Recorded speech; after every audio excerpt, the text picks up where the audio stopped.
जय हिंद friend, I am Ayush Mishra. I welcome you to my YouTube channel study without stress. तो friends, आज से हम लोग क्लास 11th का चैप्टर 1 बायोलॉजी का द लिविंग वर्ल्ड स्टार्ट करेंगे। So let's start. फ्रेंड्स, तो सबसे पहले हम लोग को जानना होगा कि बायोलॉजी का मतलब क्या होता है। Biology is the combination of two Greek words.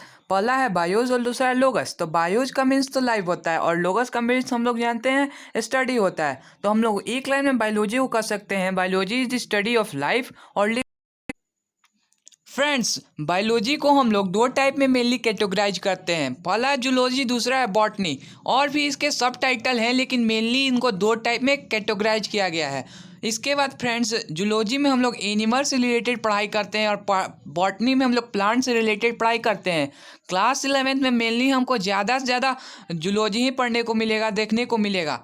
इसके बाद बात करते हैं फ्रेंड्स कि फादर ऑफ बायोलॉजी कौन थे। तो फादर ऑफ बायोलॉजी थे एरिस्टोटल। इसको हम लोग हिंदी में प्यार से अरस्तु भी कहते हैं। इसके बाद फादर ऑफ जूलॉजी थे फिर से एरिस्टोटल। फ्रेंड्स, लेकिन यहाँ पर बॉटनी के जो फादर हैं वो चेंज हो जाते हैं और उनका नाम है थियोफ्रास्टस। तो फ्रेंड्स, हमारा चैप्टर शुरू होता है क्वेश्चन से, व्हाट इज लिविंग। तो फ्रेंड्स, लिविंग ऑर्गेनिज्म के कुछ यूनिक फीचर्स होते हैं, like reproduction, growth, metabolism, cellular organisation and consciousness. चलिए फ्रेंड्स, हम इसको वन बाय वन करके देखते हैं।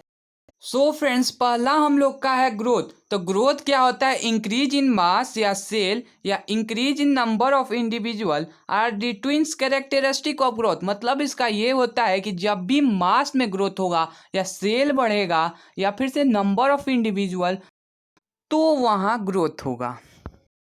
फ्रेंड्स, हम लोग देखते हुए कि जो प्लांट है वो अपने through out the life span तक ग्रोथ करते ही रहते हैं, सेल डिवीजन करते ही रहते हैं। लेकिन एनिमल्स में कुछ एज के बाद ये ग्रोथ होना बंद हो जाता है। मतलब कहने का ये है कि जैसे हम लोग कभी टॉलनेस का एग्जांपल लें तो देखते हुए कि 18 से 25 वर्ष तक हमारा टॉलनेस जो है बढ़ना बंद हो जाता है, हम लोग लंबे नहीं होते हैं। लेकिन हमारे जो सेल लॉस्ट हो जाते हैं उसको ये रिप्लेस करते हैं। तो एक ये भी प्रकार से ग्रोथ है।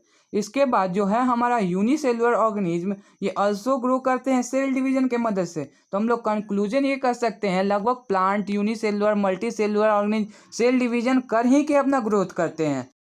फ्रेंड्स, अगर हम लोग बॉडी मास को साइटेरिया फॉर ग्रोथ रखते हैं तो हम लोग देखें कि नॉन लिविंग ऑब्जेक्ट हैं वो भी ग्रोथ करते हैं। क्योंकि जैसे कि हम लोग माउंटेन्स का एग्जांपल लें तो वहाँ पर माउंटेन्स पे एकोमिल्यूशन ऑफ मटेरियल्स होते हैं उसके सरफेस पे, तो वो भी ग्रो करता है। लेकिन जो ये ग्रोथ है वो इनसाइड होते हैं लिविंग ऑर्गेनिज्म में। और जो डेड प्लांट हैं, डेड ऑर्गेनिज्म है, वो कभी भी ग्रोथ नहीं करता है। तो हम लोग ये कह सकते हैं कि जो ग्रोथ है वो लिविंग बीइंग्स का डिफाइनिंग प्रॉपर्टी नहीं है, क्योंकि हम लोग देख रहे हैं कि यहाँ पर ये नॉन लिविंग थिंग्स भी ग्रोथ कर रहे हैं।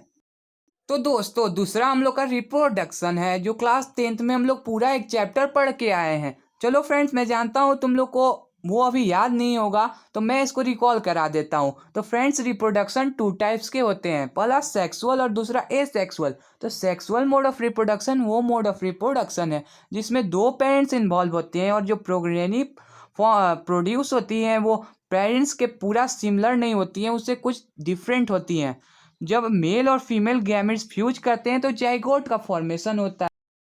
फ्रेंड्स, जो जाइगोट का फॉर्मेशन होता है सेक्सुअल मोड ऑफ रिप्रोडक्शन में, वो सेक्सुअल मोड ऑफ रिप्रोडक्शन का कैरेक्टरिस्टिक फीचर्स है। इसके बाद बात करते हैं हम लोग ए सेक्सुअल मोड ऑफ रिप्रोडक्शन की। तो फ्रेंड्स, इसमें एक पेरेंट्स इन्वॉल्व होते हैं और जो प्रोगेनी फॉर्म होता है वो एकदम आइडेंटिकल होता है अपने पेरेंट्स से।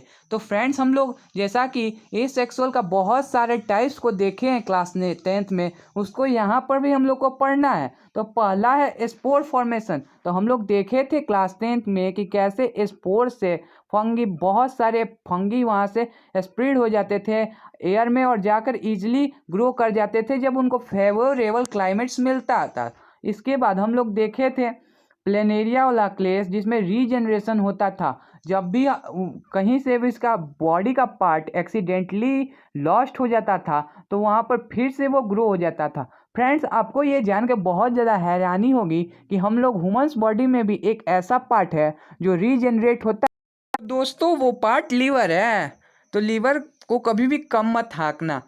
फ्रेंड्स कुछ याद है क्या फ्रेगमेंटेशन? तो फ्रेगमेंटेशन में हम लोग देखते थे कि वो जो ऑर्गेनिज्म होते थे वो मैच्योर होने के बाद फ्रेगमेंट्स में टूट जाते थे।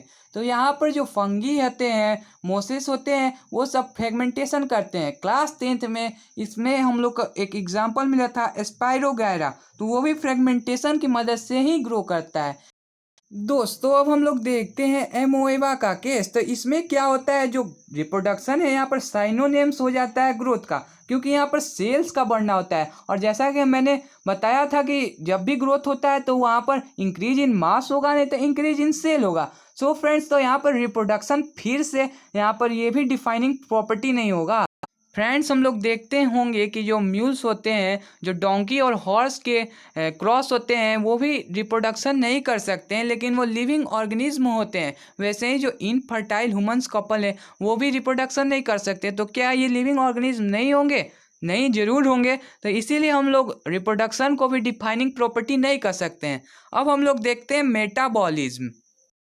तो फ्रेंड्स जैसा कि हम लोग जानते हैं कि हमारे जो बॉडी बने हैं वो केमिकल से बना है। ये केमिकल छोटे होते हैं, बड़े होते हैं, वेरियस साइज के होते हैं, फंक्शन इनके डिफरेंट्स होते हैं। ये हमेशा बनते रहते हैं, टूटते रहते हैं। ये केमिकल जो है छोटे से बड़े फॉर्म्स में टूटते हैं या बड़े से छोटे फॉर्म्स में कन्वर्ट होते रहते हैं, और एक साथ ना जाने कितने रिएक्शन हम लोग के बॉडी में टेक प्लेस करते रहते हैं। तो फ्रेंड मेटाबॉलिज्म होता है the sum total of all the chemical reaction occurring in our body is metabolism. तो फ्रेंड्स मेटाबॉलिज्म को भी हम लोग दो टाइप में कैटेगराइज करते हैं। जो फर्स्ट है एनाबॉलिज्म और दूसरा कैटाबॉलिज्म। तो चलिए फ्रेंड्स हमको इसको डिटेल में एक बार देख लेते हैं। तो फ्रेंड्स मेटाबॉलिज्म में पहला हम लोग का आता है एनाबॉलिज्म। तो एनाबॉलिज्म जो होता है वो कंस्ट्रक्टिव होता है। यहाँ पर सिंथेसिस ऑफ एनी कंपाउंड होता है। यहाँ पर जो एनर्जी है वो एब्जॉर्ब होता है। सो ये इंडोथर्मिक रिएक्शन होता है। और वहीं हम लोग बात करें कैटाबॉलिज्म का, तो ये ब्रेकर होता है। यहाँ break down of any compound होता है। यहाँ पर एनर्जी रिलीज होता है। सो ये एक्सोथर्मिक रिएक्शन होता है। तो फ्रेंड्स हम लोग जैसा कि एग्जाम्पल की मदद से समझे तो एनाबॉलिज का हम लोग एग्जाम्पल ले सकते हैं फोटोसिंथेसिस। यहाँ पर फोटोसिंथेसिस में यहाँ पर एनर्जी एब्जॉर्ब हो रहा है और फिर से सिंथेसिस हो रहा है एनी कंपाउंड। तो दोस्तों यहाँ पर हम लोग देख सकते हैं कि यहाँ पर ग्लूकोज का फॉर्मेशन हो रहा है जब CO2 और वाटर रिएक्ट कर रहे हैं। तो और कैटाबॉलिज्म का बात करें तो ये रेस्पिरेशन इसका एग्जाम्पल हो जाएगा, जहाँ पर ग्लूकोज को हम लोग ब्रेक डाउन करते हैं। दोस्तों मेटाबॉलिज्म जो है नॉन लिविंग ऑब्जेक्ट में नहीं एग्जिस्ट करते हैं, लेकिन हम लोग इसको बाहर भी करते हैं। क्यों हम लोग ग्लूकोज को बाहर नहीं बनाते हैं? टेस्ट ट्यूब की मदद से। मेरे हिसाब से तो मेटाबॉलिज्म में जो भी है वो भी जो डिफाइनिंग प्रॉपर्टी नहीं है। ओ भाई क्या हो रहा है भाई, सब यहाँ पर डिफाइनिंग प्रॉपर्टी हो ही नहीं रहा है। मारो मुझे मारो। तो फ्रेंड्स चिंता मत करो, अगला जो प्रॉपर्टीज है, फीचर्स है, वो हम लोग का डिफाइनिंग फीचर है, जो कि सेल ऑर्गेनाइजेशन। तो सेल जो है हमारे सिर्फ लिविंग ऑर्गेनिज्म में ही प्रेजेंट होते हैं। क्यों? पंखा में क्या हम लोग सेल देखते हैं क्या?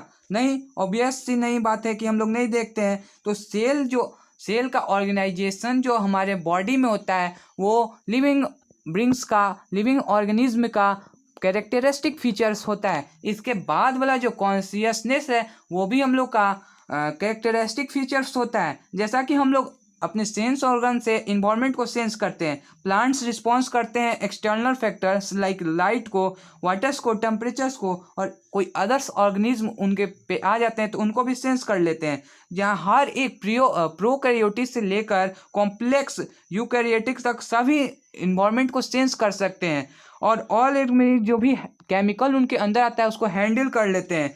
तो लेकिन यहाँ पर बात करें तो ह्यूमंस बॉडी में ये कॉम्प्लेक्स हो जाता है, क्योंकि इनके पास सेल्फ कॉन्शियसनेस होता है। और बात करें तो देखिए फ्रेंड, जब कोई व्यक्ति कोमा में चला जाता है तो वो मशीन्स के द्वारा उसका रिप्लेस किया जाता है हार्ट और लंग को। ऐसा नहीं किया जाता, उसका ब्रेन डेड हो जाएगा।